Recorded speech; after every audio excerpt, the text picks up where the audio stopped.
हरे कृष्णा। तो आप सबका स्वागत है चैतन्य चरितामृत इस कक्षा में। तो आज से श्री चैतन्य चरितामृत हर सोमवार को ये जो कक्षा है शुरू हो रही है। तो आज प्रथम दिवस है। तो चैतन्य चरितामृत की जो प्रस्तावना है उसको हम पढ़ेंगे और उसके पश्चात चैतन्य चरितामृत की जो महिमा आदि है उसका वर्णन करेंगे। तो चैतन्य चरितामृत ये श्रील प्रभुपाद ने दिया हुआ एक सर्वोत्तम उपहार है। हम जानते हैं कि श्रील प्रभुपाद बड़े मेहनत के साथ ग्रंथों का लेखन कर रहे थे, साथ साथ इस आंदोलन को आगे बढ़ा रहे थे। तो प्रभुपाद ने देखा कि उनके पास बहुत कम समय है। उनको लगा कि मैं तो श्रीमद् भागवतम पूरा कर पाऊंगा या नहीं, लेकिन मुझे भागवतम से भी अधिक महत्वपूर्ण जो ग्रंथ है वो मुझे मेरे अपने भक्तों को देना होगा। तो श्रील प्रभुपाद ने श्रीमद् भागवतम का जो अनुवाद है उसको रोक दिया और श्रीमद् भागवतम का अनुवाद को रोककर श्रील प्रभुपाद ने चैतन्य चरितामृत का अनुवाद शुरू किया और लगभग 18 महीने में चैतन्य चरितामृत को उन्होंने अनुवादित किया और पूर्ण रूप से इस ग्रंथों को हमें प्रदान किया। क्योंकि श्रील प्रभुपाद जानते थे कि चैतन्य चरितामृत एकमेव ऐसी कृति है कि जिसके द्वारा चैतन्य महाप्रभु का जो संदेश है वो सुरक्षित रखा जा सकता है।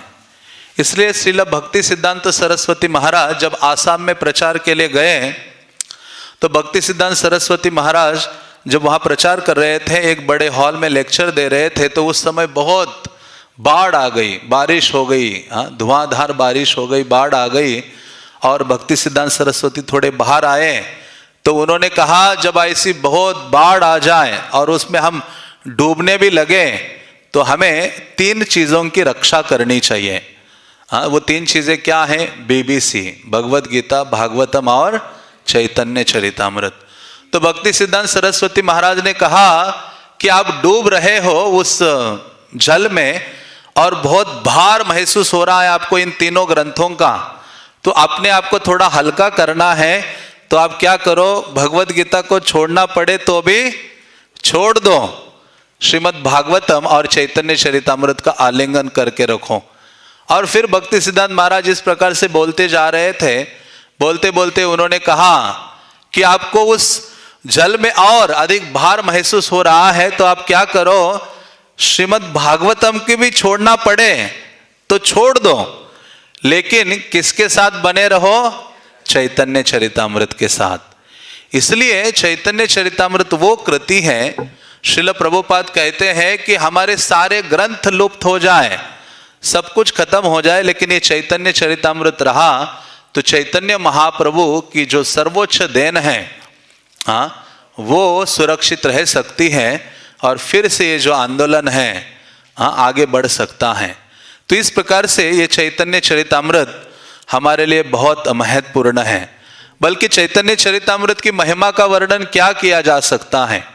चैतन्य महाप्रभु की इस लीला चरित्र की महिमा का वर्णन करने का मतलब है मानो कोई बौना व्यक्ति चंद्रमा को या पकड़ने का प्रयास कर रहा है, या कोई अंधा व्यक्ति आकाश के तारे गिनने का प्रयास कर रहा है। तो ऐसा अद्भुत चैतन्य महाप्रभु का चरित्र है और ऐसा जो चरित्र है वो साधारण नहीं है। श्रील प्रभुपाद एक बार अमेरिका में एक अपने मंदिर में थे, तो उस समय एक डिवोटी आए और उन्होंने कहा, प्रभुपाद आज हमने बंगाली जो स्वीट्स हैं वो यूथ प्रीचिंग करते थे, कॉलेज के सामने प्रचार करते थे और स्वीट्स का वितरण करते थे और साथ साथ पुस्तकें भी बांटते थे। तो उन्होंने कहा, प्रभुपाद आज हमने बंगाली स्वीट का वितरण किया है। तो प्रभुपाद कहते हैं, आप जानते हो सबसे जो स्वीट सबसे बेस्ट स्वीट बंगाली स्वीट कौन सा है? तो भक्तों ने अलग अलग नाम ले लिए। तो प्रभुपाद ने कहा वो नहीं, बंगाली सबसे जो बेस्ट स्वीट है वो क्या है? चैतन्य चरितामृत। तो ये सुनकर भक्त लोग तो गदगद हो गए कि चैतन्य चरितामृत वास्तव में सबसे महान उपहार और सबसे स्वीट ग्रंथ है। इसलिए भक्ति सिद्धांत सरस्वती महाराज कहा करते थे कि एक समय आएगा कि चैतन्य महाप्रभु के इस चरित्र को समझने के लिए क्या करेंगे लोग, विश्व के लोग बंगाली भाषा सीखेंगे और इस चैतन्य चरितामृत का आस्वादन करेंगे। क्योंकि चैतन्य चरितामृत में सर्वाधिक, सबसे अधिक मिठास है जो किसी और ग्रंथ में हमें प्राप्त नहीं होती है, और यही उसकी विशेषता है। तो ऐसा जो चैतन्य चरितामृत है उसका नाम का वर्णन श्रील प्रभुपाद अपने एक लेक्चर में करते हैं। वो कहते हैं कि श्री चैतन्य महाप्रभु का ये जो चरित्र है ये अमृत से भी बढ़कर है। तो ये चैतन्य नाम किस प्रकार से चैतन्य महाप्रभु को प्राप्त हुआ है। जब चैतन्य महाप्रभु का सन्यास हो रहा था कटवा में, तो केशव भारती ने जब सन्यास दिया तो उस समय सोचने लगे कि मैं क्या नामकरण करूं इनका। तब केशव भारती ने क्या नामकरण किया, चैतन्य भागवत में इसका वर्णन वृंदावन दास ठाकुर करते हैं। वो कहते हैं, जत जगतेर तुम्हें कृष्ण बोलाइया, कराइला चैतन्य कीर्तन प्रकाशिया, ये तेक तुम्हारा नाम श्री कृष्ण चैतन्य, सर्वलोक तोमाहायते जाते हैल धन्य। तो केशव भारती कहते हैं, जत जगतेर तुम्हें कृष्ण बोलाइया, कि जगत के सारे लोगों को आप क्या बुलवा रहे हो, प्रेरित कर रहे हो, कृष्ण कृष्ण कहने के लिए प्रेरित कर रहे हो। कराइला चैतन्य कीर्तन प्रकाशी, और उनकी जो चेतना है उसको जागृत आप कर रहे हो, इसलिए आपका नाम क्या होगा, श्री कृष्ण चैतन्य। श्री श्री का मतलब है श्रीमती राधा रानी का जो भाव है और अंग कांति है उसको कृष्ण धारण करते हैं, और जगत के जीवों की जो कृष्ण चेतना है उसको जागृत करते हैं, उसको उजागर करते हैं। इसलिए ये विशेष नाम केशव भारती उनको प्रदान करते हैं विश्वम्बर को या निमाई पंडित को, श्री कृष्ण चैतन्य। और कहते हैं, सर्वलोक तोमा हते जाते हैले धन्य, और आपके कारण जगत के जो सारे लोग हैं वो फॉर्चुनेट हो जाएंगे, सौभाग्यशाली हो जाएंगे। तो इस प्रकार से चैतन्य महाप्रभु का ये जो अमृतमय चरित्र है, अमृत से भी बढ़कर है। ऐसा अमृतमय चरित्र हमारे जो आचार्य हैं उन्होंने अपने ग्रंथों में संकलित करके रखा है। चैतन्य महाप्रभु के ऊपर लगभग प्रमुख 5 ग्रंथ हैं जिसमें चैतन्य महाप्रभु का जो चरित्र है हमें प्राप्त होता है। सर्वप्रथम जो महाप्रभु के पार्षद थे मुरारी गुप्त, उन्होंने चैतन्य चरिता महाकाव्य की रचना की थी। उसके पश्चात कवि कर्णपुर ने चैतन्य चंद्रोदय नाटक की रचना की, और उसके पश्चात जो वृंदावन दास ठाकुर थे उन्होंने चैतन्य भागवत की रचना की, जिसका मूल नाम चैतन्य मंगल था। कृष्णदास कविराज अपने इस ग्रंथ में कहते हैं चैतन्य चरितामृत में। और उसके पश्चात फिर लोचनदास ठाकुर ने नरहरि सरकार के आदेश पर चैतन्य मंगल की रचना की, और फिर सबसे अंत में कृष्णदास कविराज ने चैतन्य चरितामृत की रचना की। तो चैतन्य चरितामृत का प्राकट्य तो ये वृंदावन के भक्तों के कारण ही हुआ है। चैतन्य चरितामृत में कृष्णदास कविराज कहते हैं कि वृंदावन के भक्तों के हृदय में जब ये उत्कंठा, ये लालसा बढ़ी महाप्रभु की जो पूर्ववर्ती लीला है उनको श्रवण करने की, तो इस ग्रंथ का संकलन हुआ। इसलिए कहते हैं कि असाधारण ग्रंथ नहीं है चैतन्य चरितामृत। और कौन व्यक्ति योग्य है महाप्रभु के इस चरित्र का वर्णन करने के लिए, तो कृष्णदास कविराज कहते हैं, श्री कृष्ण चैतन्य लीला अद्भुत अनंत, ब्रह्मा शिव शेष जार नाही पाया अंत। महाप्रभु की लीलाएं अद्भुत और अनंत हैं। ब्रह्मा जी और शिव जी भी उनका वर्णन करने का प्रयास करेंगे तो भी उसका अंत नहीं प्राप्त कर सकते। इसलिए इवन चैतन्य भागवत के शुरुआत में वो कहते हैं कि चैतन्य लीला का जो स्टोर हाउस है वो अनंत शेष है। अनंत शेष का जो कंठ है वो चैतन्य लीला का स्टोर हाउस है। चैतन्य महाप्रभु की लीलाएं वहां विद्यमान हैं। तो ऐसे अनंत शेष भी चैतन्य महाप्रभु की लीलाओं का अपने सहस्र मुखों से वर्णन करने में भी सक्षम नहीं है। जितना वो महाप्रभु का गुणगान करते हैं तो चैतन्य महाप्रभु की ये जो औदार्यमय उदार लीलाएं हैं, कारुण्यमय लीलाएं हैं, वो उनका और अधिक विस्तार होता जाता है। इसलिए वो कहते हैं गंभीर चैतन्य लीला के बुझिते पारे। अरे महाप्रभु की लीलाएं बहुत गंभीर हैं, रहस्यमय हैं, उनको समझना साधारण नहीं है, लेकिन श्रील प्रभुपाद की कृपा से वो अत्यधिक सरल हो गया है। और इसलिए कृष्णदास कविराज कहते वो व्यक्ति योग्य है जो महाप्रभु की लीलाओं को समझ सकता है। कौन? तो वो कहते हैं निगूढ़ चैतन्य लीला बुझिते कार शक्ति, सही बुझे गौरचंद्रे जार दृढ़ भक्ति। वो कहते हैं कि निगूढ़, ये महाप्रभु की लीलाएं अत्यधिक निगूढ़ हैं। जिस व्यक्ति का भक्तिमय भावना चैतन्य महाप्रभु के प्रति है, गौरचंद्र के प्रति है और दृढ़ भक्ति है महाप्रभु के प्रति, वही व्यक्ति चैतन्य महाप्रभु की इन लीलाओं को समझ सकता है।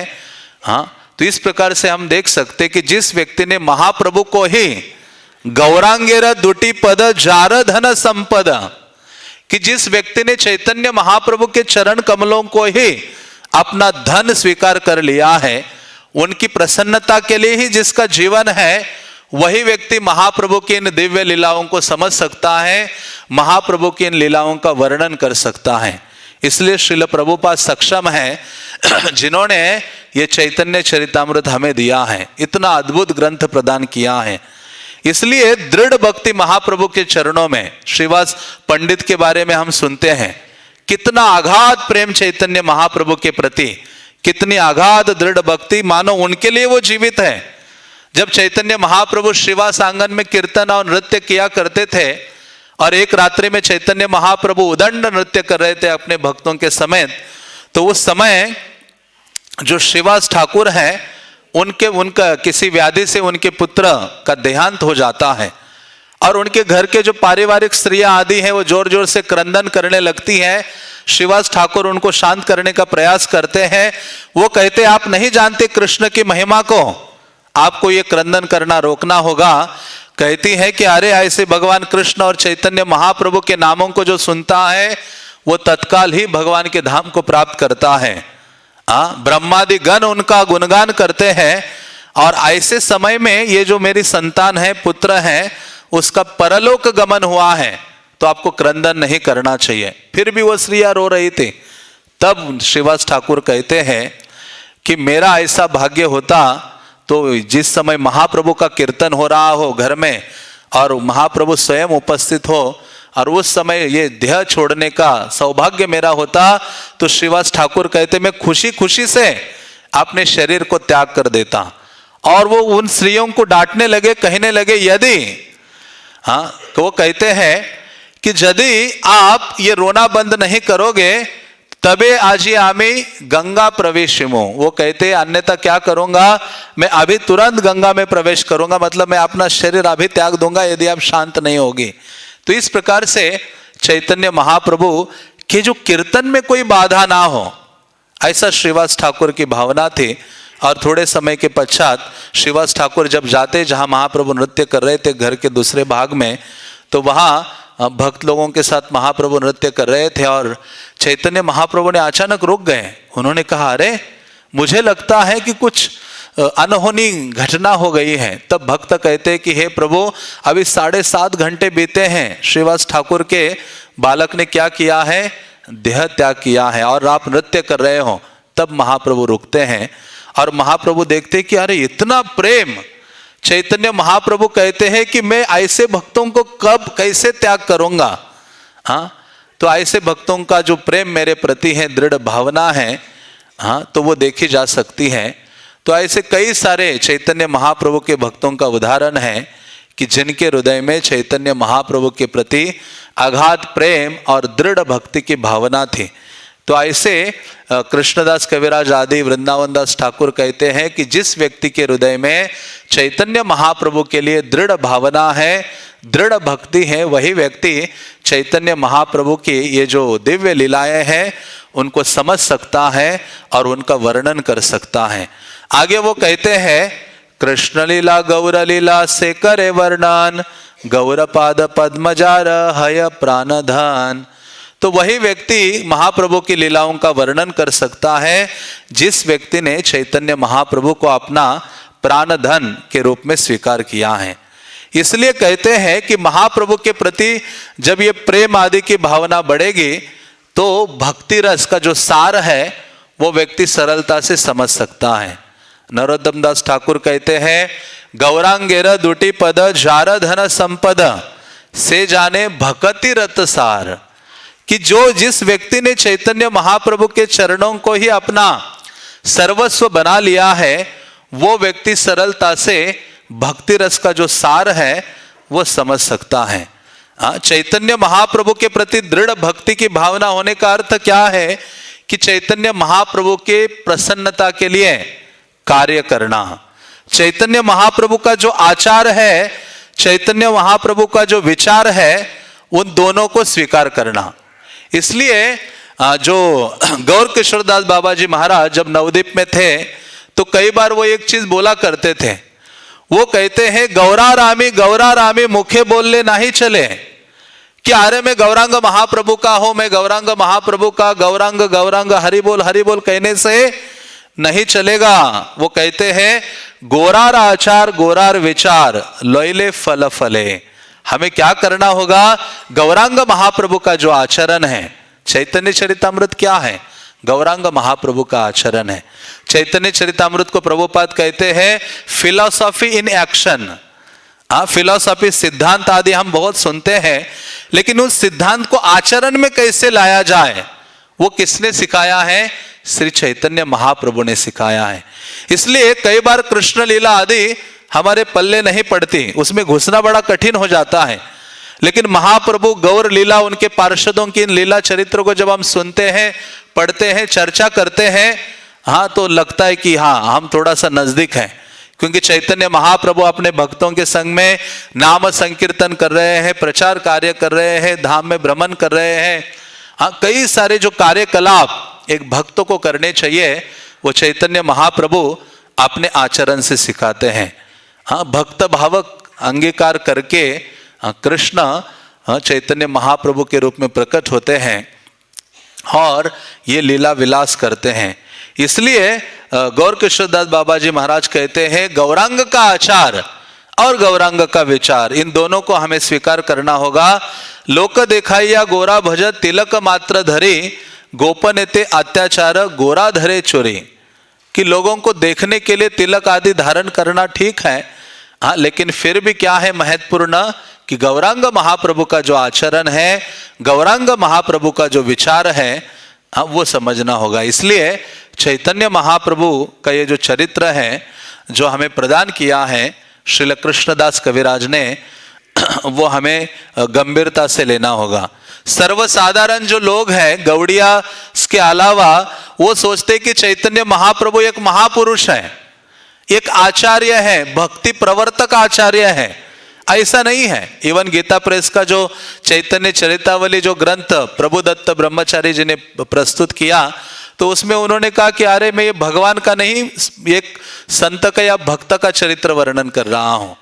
तो इस प्रकार से हमें जानना होगा कि चैतन्य महाप्रभु कोई आचार्य नहीं है। चैतन्य महाप्रभु कौन है? साक्षात कृष्ण है। श्रील प्रभुपाद लॉस एंजलिस में जब लेक्चर दे रहे थे तो लेक्चर के बीच में श्रील प्रभुपाद ने पूछा, हु इज लॉर्ड चैतन्य? चैतन्य महाप्रभु कौन है? तो भक्तों ने कहा कृष्ण के अवतार है, ये है, वो है, बहुत कुछ बोलने लगे। प्रभुपाद ने कहा चैतन्य महाप्रभु स्वयं कृष्ण है। तो इस प्रकार से चैतन्य महाप्रभु ये कृष्ण है, लेकिन कृष्ण के साथ जब करुणा को जोड़ा जाता है तो वो चैतन्य महाप्रभु बनते हैं। जब कृष्ण के साथ ऐड करो, जैसे दूध में शुगर ऐड करो तो खीर बन जाती है, तो उसी प्रकार से चैतन्य महाकृष्ण में जब करुणा ऐड की जाती है तो वो चैतन्य महाप्रभु है। कृष्ण के अनंत गुण हैं, उनका एक गुण है, उनमें से 3 गुण बड़े महत्वपूर्ण हैं। सर्वज्ञ, वो सब कुछ जानने वाले हैं। दूसरा है कि वो सब कुछ करने में वो सक्षम है, मतलब सर्व समर्थ है। लेकिन तीसरा गुण एक बहुत महत्वपूर्ण है, दयालु। हाँ, तो मानो कोई व्यक्ति धनवान व्यक्ति है, वो सर्वज्ञ हो सकता है और वो सर्वसमर्थ हो सकता है, लेकिन उससे हमारा भला होगा? नहीं भला होगा।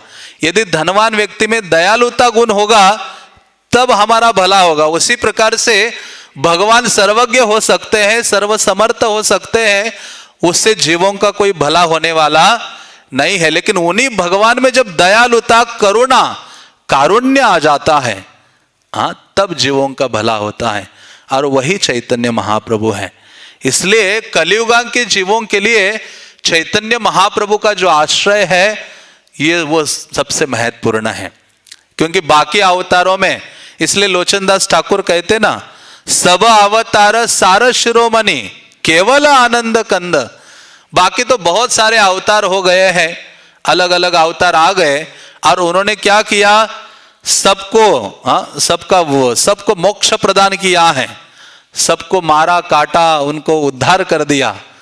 लेकिन चैतन्य महाप्रभु ऐसे हैं जिन्होंने क्या किया? मार खाय प्रेम दे, दयालु तो नहीं है कि अरे मार खाकर कोई ऐसा अवतार दिखाई दिया है कि उस अवतार को किसी ने मारा और कहते ठीक है, अच्छा हुआ मारा, ये प्रेम ले लो। लेकिन ये महाप्रभु नित्यानंद प्रभु इतने दयालु है कि मार खाने के बावजूद भी वो क्या कहते हैं? ये प्रेम को स्वीकार करो। तो इस प्रकार से चैतन्य महाप्रभु मारने के लिए नहीं आए हैं, हाँ, सबको सुधारने के लिए, सबका उद्धार आदि करने के लिए आए हैं। तो इस प्रकार से ये जो गौरांग महाप्रभु का अवतार है, चैतन्य महाप्रभु का चरित्र है, वो विशेष है। बाकी सब अवतारों ने अपने हाथ में कुछ ना कुछ शस्त्र अस्त्र सब धारण किया है, हाँ, और उन्होंने योग्य व्यक्ति पर ही कृपा की है, हाँ। लेकिन चैतन्य महाप्रभु ऐसे हैं, उन्होंने कुपात्र को भी अपनी कृपा से सुपात्र बना दिया है। तो इस प्रकार से महाप्रभु श्याम सुंदर से भी, हाँ, श्रेष्ठ कौन है? गौर सुंदर है। इसलिए वो श्याम सुंदर, हाँ, समझ नहीं पाए, हाँ, कृष्ण लीला उन्होंने ब्रज में अपने दिव्य लीलाएं प्रकट की, लेकिन उनके तीन जो इच्छाएं हैं वो अप्रकट रही, जिसके कारण ऐसे जो श्याम सुंदर है वो क्या बन जाते हैं? गौर सुंदर बन जाते हैं। और वह गौर सुंदर का चरित्र ये चैतन्य चरितामृत है। इसलिए कहते हैं गौरांग महाप्रभु से और कोई दयालु नहीं हो सकता। इसलिए चैतन्य महाप्रभु का ये जो चरित्र है श्री चैतन्य चरितामृत, उसको हमें पढ़ने के लिए, सुनने के लिए, चर्चा करने के लिए लालायित होना चाहिए, हाँ, क्योंकि जीव का काम तो दया से ही हो सकता है। श्रील प्रभुपाद ने जब सर्वप्रथम विदेश में अपने एक मंदिर में गौरनिताय के विग्रह की स्थापना की और उसके पश्चात आसन में आकर बैठ गए श्रील प्रभुपाद और प्रवचन देने के लिए शुरू किया। और ऐसे देख रहे थे विग्रह को, देखते हुए प्रभुपाद ने लोचनदास ठाकुर की ये पंक्तियां बोलनी शुरू की, परम करुणा पहु दुई जना निताई गौर चंद्र। जैसे बोला ना परम करुणा, तो प्रभुपाद की आंखों से आंसू बहने लगे। प्रभुपाद कहने लगे कि इतने अधिक दयालु कोई हो सकता है जो ऐसे म्लेच्छ देश यवनों का उद्धार करने के लिए अपने भ्राता नित्यानंद के साथ महाप्रभु यहां आ गए हैं। अपनी जो परम करुणा, ऐसी करुणा किसी ने आज तक प्रकट नहीं की है, ये निताई गौरचंद्र है। तो उनका चरित्र ये करुणा से भरा पड़ा है। केवल हम महाप्रभु के चरित्र को सुनते हैं, चर्चा करते, पढ़ते हैं, तो स्वाभाविक रूप से हमारा आकर्षण राधा कृष्ण की सेवा के लिए हो जाता है। अलग से कुछ और करने की आवश्यकता नहीं है, हमारे आचार्यगण कहते हैं। इसलिए रूप गोस्वामी जब महाप्रभु को मिले सर्वप्रथम, तो रूप गोस्वामी ने कहा नमो महावदन्याय। तो वो कहते, अरे महाप्रभु कहते रुको, मैं तो सन्यासी हूं और मुझे कहते हो सबसे बड़े दानी हो, मेरे पास दान देने के लिए है क्या? तो रूप गोस्वामी कहते अगला शब्द, वो कहते नमो महावदन्याय, क्या देते हो आप? कृष्ण प्रेम प्रदायते, आप कृष्ण प्रेम देते हो, साधारण वस्तु नहीं देते हो, किसी और ने आप आज तक अर्पित नहीं किया है। अनर्पित चरिम चरणा चिरात करुणयावतीर्ण कलो, कि करुणा से, करुणा को लेकर आप अवतीर्ण हुए हैं। हाँ, ऐसे जो चैतन्य महाप्रभु हैं, नमो महावदन्याय कृष्ण प्रेम प्रदायते। हाँ, कृष्ण, वो कहते मैं कैसे कृष्ण प्रेम दूं? कहते हैं आप क्या हो? कृष्णाय कृष्ण चैतन्य। आप कृष्ण हो ना, इसलिए क्या कर रहे हो? कृष्ण प्रेम दे रहे हो। तो ये चैतन्य महाप्रभु, हाँ, पात्रा पात्र विचार नाही स्थाना स्थान, पात्र अपात्र को नहीं देखते हैं, स्थान आदि को नहीं देखते हैं। जो व्यक्ति महाप्रभु के चरणों में आ गया है वो उस व्यक्ति को चैतन्य महाप्रभु अपनी करुणा से आप्लावित कर देते हैं, करुणा प्रदान करते हैं। इसलिए चैतन्य महाप्रभु अदोष दर्शी हैं, वो दोष नहीं देखते हैं, हाँ, सब पर अपनी जो करुणा है वो प्रदान करते हैं। तो ऐसे चैतन्य महाप्रभु, हाँ, करुणा के सागर तो कृष्ण को कहा जाता है। हम रोज उच्चारण करते हे कृष्ण करुणा सिंधु, लेकिन वही कृष्ण तो करुणा के सागर हो सकते हैं, लेकिन वही सागर जब अपनी सीमा को लांघ के बाहर आ जाता है उसको सुनामी कहते हैं। और चैतन्य महाप्रभु क्या है? वो औदार्यमय लीला की सुनामी है। माधुर्य और औदार्य, कृष्ण लीला औदार्य है और चैतन्य कृष्ण लीला माधुर्य है, जिसमें माधुर्य प्रधान है, और चैतन्य महाप्रभु की लीलाएं क्या है? औदार्य है। औदार्य का अर्थ है कि जो करुणा का सागर है वो अपने सीमा तक ही रहता है, लेकिन वो करुणा का सागर जब अपनी सीमा का उल्लंघन करके बाहर जाता है, सबको डुबा देता है, हाँ, तो वो चैतन्य महाप्रभु है। तो इस प्रकार से गौरांग महाप्रभु हैं जिनकी कृपा के लिए हमें लालायित होना चाहिए, जिनके चरित्र को सुनने के लिए तत्पर होना चाहिए। वही कृष्ण, हाँ, चैतन्य महाप्रभु के रूप में आते हैं, क्योंकि ब्रज लीला में उनकी 3 जो इच्छाएं हैं, हाँ, उनकी पूर्ति नहीं हुई। हाँ, प्रथम इच्छा क्या थी कि राधा रानी का प्रेम क्या है। हाँ, श्री राधार प्रणय महिमा की दृशो, राधा रानी की प्रणय महिमा क्या है और मेरे रूप की माधुर्य क्या है। मेरे रूप को, सौंदर्य को देखकर सारी गोपिकाएं, सारा ब्रज आदि सब त्रिभुवन पागल हो जाता है। मेरा सौंदर्य क्या है, क्या मेरे सुंदरता की मधुरता है, उसको जानना चाह रहे थे कृष्ण। और राधा रानी को मुझे पाकर, मेरी सेवा करके क्या आनंद अनुभव होता है, उसको जानने के लिए कृष्ण, हाँ, चाह रहे थे। इसलिए राधा सुख का आस्वादन करने के लिए कृष्ण चैतन्य महाप्रभु के रूप में आते हैं। ऐसे नहीं कि वो राधा रानी बने, पहले तो कई बार ब्रज में तो उन्होंने वेश बदला है। हम ये नहीं कह सकते कि कृष्ण राधा रानी बन के आ गए चैतन्य महाप्रभु के रूप में, बल्कि कृष्ण ने ब्रज में भी तो कई सखियों का वेश धारण किया था। हाँ, बरसाना के वास को आश करे शिवशेष, जाकी महिमा क्या कहे जहां कृष्ण धरे सखी वेश। लेकिन सखी वेश धारण करके कृष्ण को ये तो समझ में आया नहीं कि राधा रानी को मुझसे, मेरी सेवा करके क्या आनंद प्राप्त होता है। इसलिए कृष्ण को क्या करना पड़ा? राधा भाव द्वितीय, राधा रानी का जो हृदय है, जो और भावना है, और राधा रानी की जो अंग कांति है, उसको कृष्ण ने धारण किया और वो चैतन्य महाप्रभु के रूप में आए। और उन्होंने क्या किया? उसी भावना को सारे जगत को प्रदान किया। क्योंकि एक भक्त भगवान के प्रति जो प्रेम की भावना को प्रेम करके, सेवा करके जो आनंद अनुभव करता है, वो भक्त ही समझता है। और भक्तों में सर्वोत्तम कौन है? श्रीमती राधा रानी है। और उसी भावना को धारण करने के लिए जो कृष्ण हैं, जिनको चोर अग्रगण्य कहा जाता है, राधा राधी के हृदय को चुरा लेते हैं। राधिकाश हृदय चौरम, और अपने हृदय में, अपने यहाँ डाल देते हैं और अपने दिव्य लीलाओं को प्रकट करते हैं। तो ऐसे जो कृष्ण हैं चैतन्य महाप्रभु के रूप में प्रकट होते हैं और अपने दिव्य लीलाओं के द्वारा सबको आप्लावित करते हैं। तो ऐसी जो गौरांग महाप्रभु की लीलाएं हैं वो विशेष हैं। भगवान राम की लीलाएं हमें जीना सिखाती हैं, कृष्ण की लीलाएं परीक्षित महाराज ने सुनी तो मरना सिखाती है, और गौरांग महाप्रभु क्या सिखाते हैं? कृष्ण के लिए रोना सिखाते हैं।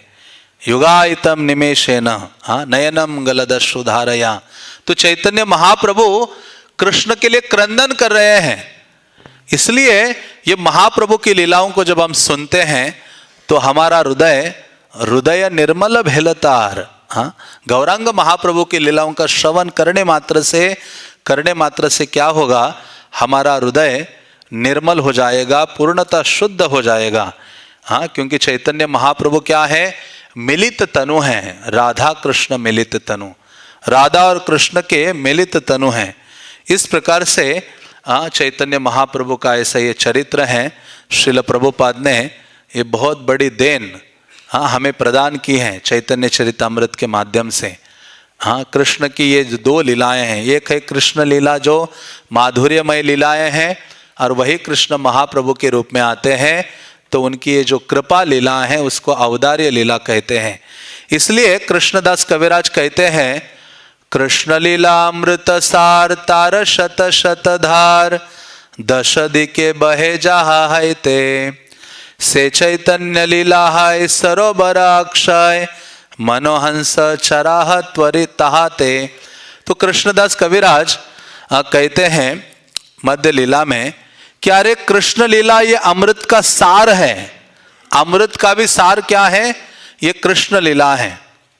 और तार शत शत धार, वो शत शत धारों में बह रहा है, 10 दिशाओं में बह रहा है। और ये चैतन्य लीला उसका क्या है, एक सरोवर है। मनोहंस चराह तहाते, अपने मन रूपी हंस को ये चैतन्य लीलाओं में क्या करो, विचरण कराओ, महाप्रभु के लीलाओं में उसको लगाओ। ऐसी ये जो विशेष चैतन्य महाप्रभु की ये जो लीलाएं हैं, हाँ, सर्वोच्च लीला कृष्ण की है माधुर्य लीला, लेकिन औदर्य लीला क्या है, उससे भी श्रेष्ठ है कि माधुर्य लीला का होलसेल डिस्ट्रीब्यूशन उसको औदार्य लीला कहते हैं। कृष्ण की दिव्य लीला का डिस्ट्रीब्यूशन क्या है, चैतन्य महाप्रभु की ये जो लीलाएं हैं।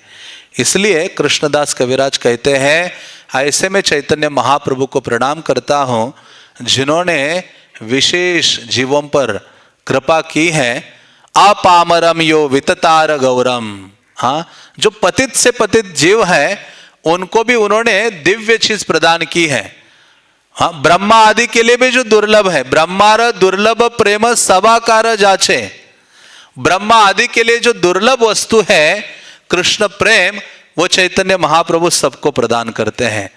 तो ऐसे चैतन्य लीला के प्रति हमारा आकर्षण होना चाहिए, क्योंकि कई सारे हमारे आचार्य वर्णन कहते हैं कि जितनी मात्रा में गौरांग महाप्रभु की लीलाओं की चर्चा करेंगे, उनको श्रवण करेंगे, तो अपने आप को हम स्वाभाविक रूप से वृंदावन में पाएंगे। अब वृंदावन में राधा रानी की सेवा में अपने आप को पाएंगे, जब चैतन्य महाप्रभु के अनुगत होकर महाप्रभु के इन दिव्य लीलाओं का रसास्वादन करेंगे, चर्चा करेंगे और श्रवण करेंगे। तो ऐसी चैतन्य महाप्रभु की लीलाएं हैं जिनका श्रवण करने मात्र से आसुर व्यक्ति भी क्या हो जाता है, भक्त हो जाता है। इसलिए वो कहते हैं, हे न कृपामय चैतन्य ना भजे जय जान, सर्वोत्तम हैले वो तारे असुर गणन। कि अरे ऐसे महाप्रभु को जो भजन नहीं करता है वो इस जगत में सर्वोत्तम होगा तो भी उसकी गणना किस में होगी, आसुरों में होगी, वो आसुर है। हाँ, तो हमें प्रभुपाद ने जो चैतन्य चरितामृत बहुत कष्ट करके प्रदान किया है, उसको श्रवण करने के लिए लालायित होना चाहिए। ये भंडार है गौरांग महाप्रभु के चरित्र का, क्योंकि हम देखते हैं कि महाप्रभु के चरित्र कथा को सुनने के लिए शिवजी भी अपने धाम से दौड़कर आ जाते हैं। नवद्वीप परिक्रमा करते हैं तो वहाँ हंस वाहन एक स्थान है, तो वहाँ हम देखते हैं कि जब कलियुग बढ़ रहा था तो शौनक आदि ऋषि सूत गोस्वामी के द्वारा श्रवण कर रहे थे गौर भागवत का, महाप्रभु की लीलाओं का। तो उस समय शिवजी को जब पता चला, शिवजी कैलाश में अपने स्थान में थे, शिवजी को पता चला अरे गौरांग महाप्रभु की कथा हो रही है, चैतन्य चरितामृत की कथा हो रही है, महाप्रभु का गुणगान हो रहा है, तो शिवजी तुरंत निकल पड़ते हैं। और निकल पड़ते तो देखते अभी टाइम तो क्लास का हो रहा है, कब पहुंचूंगा। तो जैसे बाहर आए देखा बैल, उनका जो वाहन है नंदी वहाँ खड़े थे। बल्कि हम क्लास में पहुंचने के लिए सोचते जितना आराम से पहुंचो उतना अच्छा है। जब शिवजी ने देखा कि ये नंदी बैल है, अभी इसको लेकर इसके ऊपर सवारी करके मैं चैतन्य महाप्रभु का चरित्र सुनने के लिए पहुंचूंगा तो प्रसादम में ही पहुंचूंगा, कथा में नहीं पहुंचूंगा। जैसे कई बार होता है ना, हम पहुंचेंगे पहुंचेंगे करते करते प्रसादम तक पहुंच जाते हैं, लेकिन शिवजी ने क्या किया, ये नंदी बैल तेजी से नहीं जाएगा, उनको सामने दिखाई दिया ब्रह्मा का वाहन हंस, जो शीघ्र गति से जाने वाला है। वो कहते आज नंदी की सवारी नहीं होगी, आज किसकी सवारी होगी, हंस की सवारी होगी। महाप्रभु की कथा को सुनने के लिए मुझे सबसे पहले पहुंचना है। हाँ, तो हंस के ऊपर बैठकर शिवजी नवद्वीप में वह लैंड हो जाते हैं, आ जाते हैं, और सूत गोस्वामी के द्वारा चैतन्य महाप्रभु का जो यह अमृतमय चरित्र है उसको सुनते हैं। इसलिए कहते ऐसे महान महान भक्त हुए हैं। नरोत्तम दास ठाकुर जो अपने बाल्यकाल में सबसे अधिक महाप्रभु की लीला एक ब्राह्मण से सुना करते थे खेतुरी में। हाँ, जैसे अपनी पाठशाला खत्म होती थी दौड़ के उस ब्राह्मण के घर जाते थे, उनके पास जाकर कहते थे महाप्रभु की चर्चा करो, महाप्रभु का लीला श्रवण कराइए, महाप्रभु के भक्तों का चरित्र श्रवण कराइए। और उतना ही नहीं, श्रीनिवास आचार्य अपने पिताजी से कहते हैं, चैतन्य दास उनको कहते हैं कि आप मुझे क्या कीजिए, महाप्रभु का चरित्र सुनाइए। तो श्रीनिवास आचार्य भी अपने पिता से महाप्रभु का जो चरित्र है चाखंडी ग्राम में सुनते हैं। इसलिए कहते हैं चैतन्य चरितामृत में कृष्णदास कविराज भूगर्भ गोस्वामी के बारे में, वो कहते हैं पंडित गोसाई र शिष्य भूगर्भ गोसाई, गौर कथा विना आर मुखे अन्य नाई। कहते अरे पंडित गोसाई के शिष्य ये भूगर्भ गोसाई है, जो गौरांग महाप्रभु की कथा के अलावा, चर्चा के अलावा कोई और चर्चा नहीं करते थे, उनके मुख में कोई और चर्चा नहीं आते थे। इसलिए चैतन्य भागवत में महाप्रभु की लीलाओं का श्रवण करने की महिमा को वो कहते हैं। वृंदावन दास ठाकुर लिखते हैं, सुनिले चैतन्य कथा भक्ति फल धरे, जन्मे जन्मे चैतन्य र संगे अवतरे। जो व्यक्ति चैतन्य महाप्रभु के चरित्र को, कथा को श्रवण करता है तो भक्ति फल को प्राप्त करता है, और जन्मे जन्मे चैतन्य महाप्रभु जहां जहां अवतरित हो जाते हैं उसका ये सौभाग्य उसको मिलता है कि वहां यह अवतरित या प्रकट हो जाता है महाप्रभु की लीला के समय में।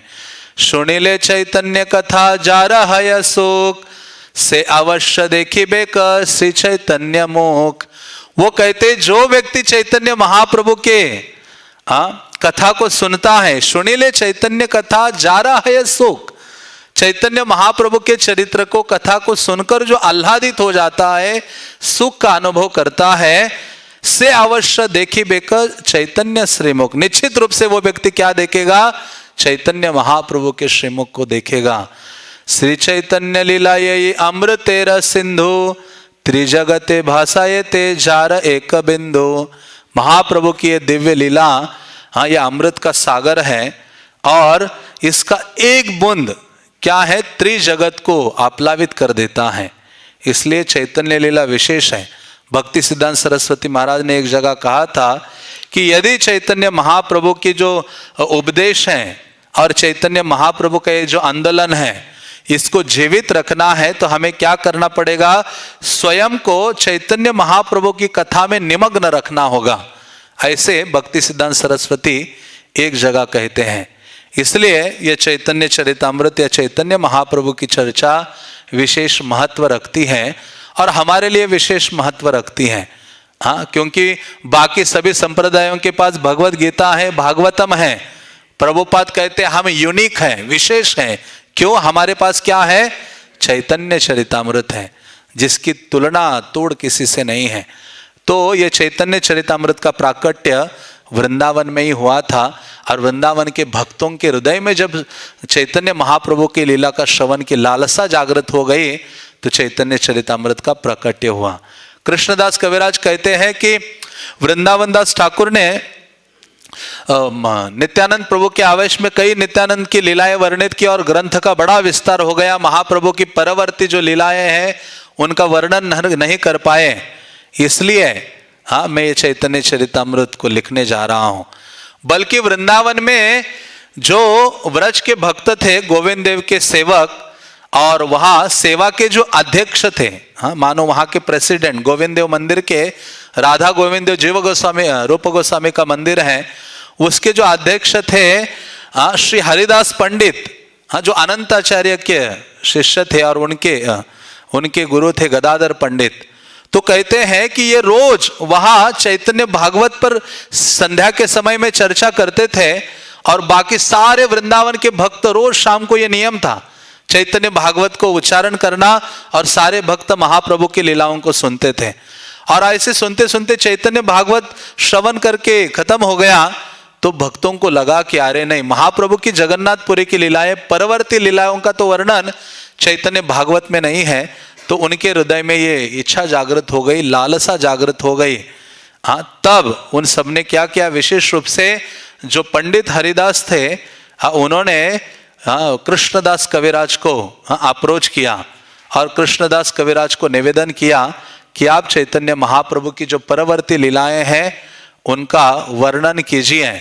और फिर कृष्णदास कविराज उनकी इस आज्ञा को स्वीकार करते हैं और उनकी आज्ञा को स्वीकार करके वैष्णवों की आज्ञा लेते हैं और वैष्णवों की आज्ञा लेकर मदन मोहन मंदिर मदन गोपाल के पास जाते हैं उनके चरणों में और मदन गोपाल की भी आज्ञा लेते हैं। जैसे उनसे आज्ञा ले रहे थे उसी समय मदन गोपाल या मदन मोहन के गले से हार गिर जाता है, पुजारी लाकर कृष्णदास कविराज के गले में डाल देते हैं और ये स्वीकार करते कृष्णदास कविराज कि ये मदन गोपाल या मदन मोहन की कृपा है जिसके द्वारा मुझे ये कार्य करना है। और जैसे वो हार इनके गले में डालते तो सब भक्त लोग हरि हरि का जय घोष करते हैं और ये आनंदित हो जाते हैं और सोचते हैं कि ये वैष्णवों की कृपा है और मदन मोहन की कृपा है ताकि मैं चैतन्य चरितामृत का संकलन करूं या लेखन करूं। और वो फिर लेखन शुरू करते हैं। वो कहते हैं, यही ग्रंथ लिखाए मोरे मदन मोहन, हमारा लेखन जे न शुकेर पठन। ये ग्रंथ को तो मदन मोहन ने लिखवाया है, मेरा लेखन तो ये तोता दोहराता है, उसी प्रकार से मैं दोहरा रहा हूं। से लिखी मदन गोपाल से लिखाए, काष्टेर पुत्तली जे न कुह के नाचाए। जैसे काष्ट की पुत्तली को वो नचाने वाला उसको नचाता है, उसी प्रकार से मदन गोपाल मुझसे लिखवा रहे हैं। तो इस प्रकार से लिखने से पूर्व उन्होंने वृंदावन दास ठाकुर को प्रार्थना करते हैं, वृंदावन दास ठाकुर का स्मरण करते हैं और लिखते हैं। क्योंकि कृष्णदास कविराज ने राधा कुंड के तट पर रघुनाथ दास गोस्वामी के द्वारा उच्चारित 3 घंटा रोज रघुनाथ दास गोस्वामी राधा कुंड के तट पर चैतन्य लीला का वर्णन करते थे, क्योंकि उन्होंने स्वरूप दामोदर से सुनी थी जगन्नाथपुरी में लीलाएं रघुनाथ दास गोस्वामी ने, और आपने आंखों के सामने भी देखी थी और उसी को उन्होंने सुनाया। कृष्णदास कविराज ने उसके नोट्स बनाए और वो प्रस्तुत किया। वो कहते हैं, प्रभुरज आचरण सही करी वर्णन, सर्वचित्ते नारे आराधिते। मैं सबको खुश करने का प्रयास नहीं करूंगा, जो महाप्रभु का आचरण है उसी को ही मैंने इस ग्रंथ में लिखा है। वो कहते ये बड़ा आश्चर्य की बात है कि कैसे मैं चैतन्य चरितामृत को पूर्ण कर पाया। उनकी क्या स्थिति थी? कृष्णदास कविराज की आयु 90 साल की थी, तब उन्होंने चैतन्य चरितामृत की रचना की। आमी वृद्ध जरातुर लिखिते का पय कर, मन के छो स्मरण ना है। वो कहते तो मैं वृद्ध हो गया हूं, लिखते समय हाथ कांप रहे हैं, मन में कुछ स्मरण हो नहीं रहा है। ना दिखिए नयने, ना सुनिए श्रवणे, मुझे आंखों से दिखाई नहीं दे रहा है, कानों से सुनाई नहीं जा रहा है। तबो लिखी ये बड़ा विस्मय, फिर भी क्या हो रहा है, लिखा जा रहा है। तो चैतन्य चरितामृत ये कृष्ण के द्वारा लिखा है वास्तव में। जैसे प्रभुपाद कहते हैं ना, ये मेरे ग्रंथ कृष्ण ने डिक्टेट किए हैं। तो उसी प्रकार से ये साधारण नहीं है महाप्रभु का चरित्र, और हमारा सौभाग्य है कि चैतन्य चरितामृत के लिए ब्रजवासी वृंदावन के भक्तों के हृदय में ही लालसा थी, उत्कंठित मन था, इसलिए चैतन्य चरितामृत का प्राकट्य हुआ। तो आज चैतन्य चरितामृत का हर मंडे कथा या कक्षा होगी, तो हमें उत्साह से श्रवण करना चाहिए और पर्सनली भी चैतन्य चरितामृत का अध्ययन करना चाहिए। इसलिए वो कहते कृष्णदास कविराज, चैतन्य चरितामृत नित्य कर पान, जहाँ है ते प्रेमानंद भक्ति तत्व ज्ञान।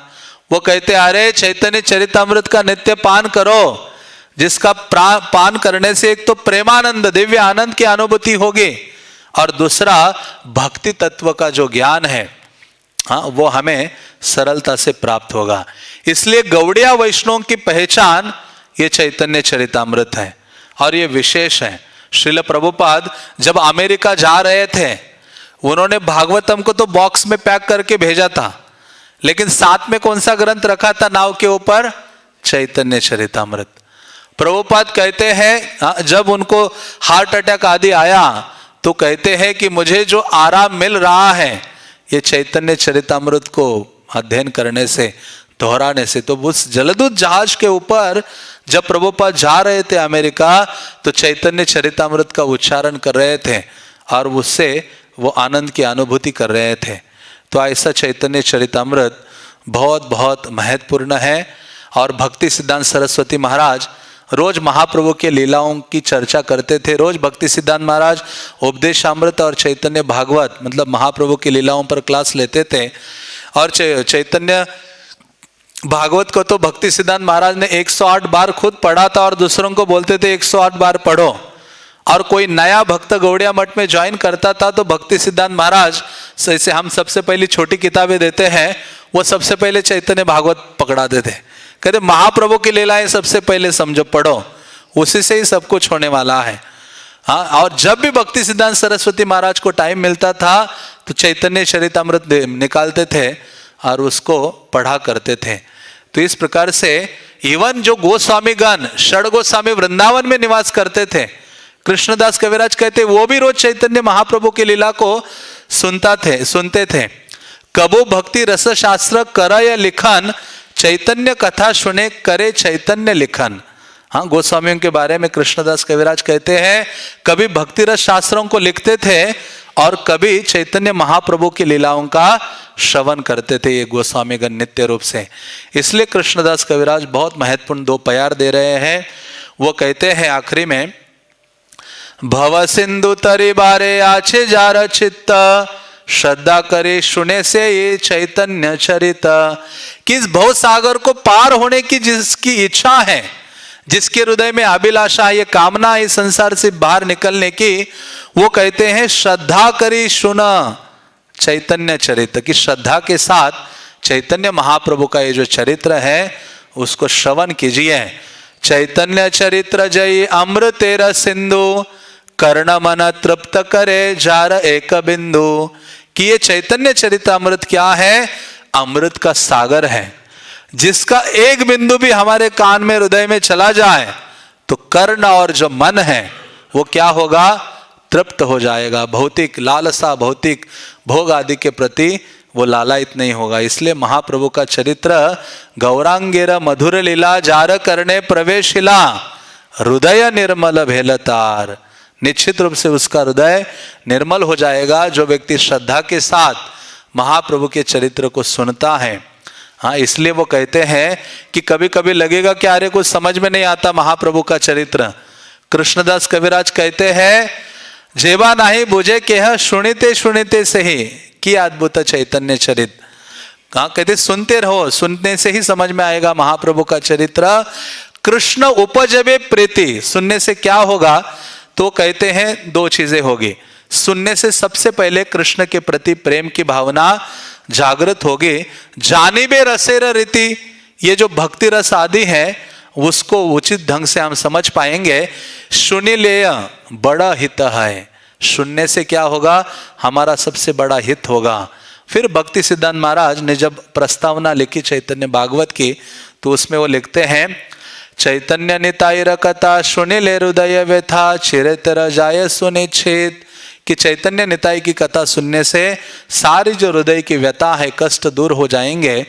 कृष्ण अनुराग है विषय आसक्ति क्षय, कृष्ण में अनुराग होगा और विषय आसक्ति क्षय हो जाएगी। श्रोता लभे निज नित्य हित, और श्रोता को अपना हित प्राप्त होगा। इसलिए नरोत्तम दास ठाकुर के आखिरी 2 पंक्तियां मैं उद्धृत करता हूं और विराम देता हूं। वो बड़ा विलाप करते हैं नरोत्तम दास ठाकुर कि मैं दुर्भागा रहा, मुझे चैतन्य महाप्रभु के प्रति कथा, महाप्रभु के चरित्र के प्रति कोई आकर्षण नहीं है। वो कहते हैं गोरा पहु ना भजिया मैनो, प्रेम रतन धन घेलाय हरायनो। गौरांग महाप्रभु के जो हाँ, चरण कमल है, उनका भजन नहीं किया है और ये दिव्य धन जो है मैंने गवा दिया है। फिर वो कहते हैं कृष्णदास कविराज रसिक भकत माज जे रचिल चैतन्य चरित। वो कहते हैं अरे कृष्णदास कविराज रसिक वैष्णव है जिन्होंने चैतन्य चरितामृत ग्रंथ की रचना की है। गौर गोविंद लीला सुनिले गलाए शिला। जो व्यक्ति हाँ गौरांग महाप्रभु और गोविंद इनकी जो लीलाओं को सुनता है, जिनको सुनने मात्र से जो पत्थर पिघल जाते हैं, ना डोबी लेता है मोर चित्त। कृष्णदास नरोत्तम दास ठाकुर रोते हुए कहते हैं कि देखो मैं कितना दुर्भाग्य हूं कि उसमें मेरा चित्त डूबा नहीं है। हाँ, तो सार रूप में कहा जाए कि चैतन्य महाप्रभु की लीला अमृत से भी महत्वपूर्ण बढ़कर है और हमारा हित चैतन्य महाप्रभु के लीला श्रवण से सर्वाधिक है। और श्रील प्रभुपाद ने भागवतम को रोका और चैतन्य चरितामृत को प्रदान किया। तो हमारा कर्तव्य है कि महाप्रभु की इन लीलाओं को हम सुने श्रद्धा के साथ और इनका अध्ययन करें भक्तों के संगति में। हरे कृष्णा कृष्णा कृष्णा हरे हरे, हरे राम राम राम हरे हरे। श्री श्री चैतन्य चरितामृत के, श्रील प्रभुपाद की जय।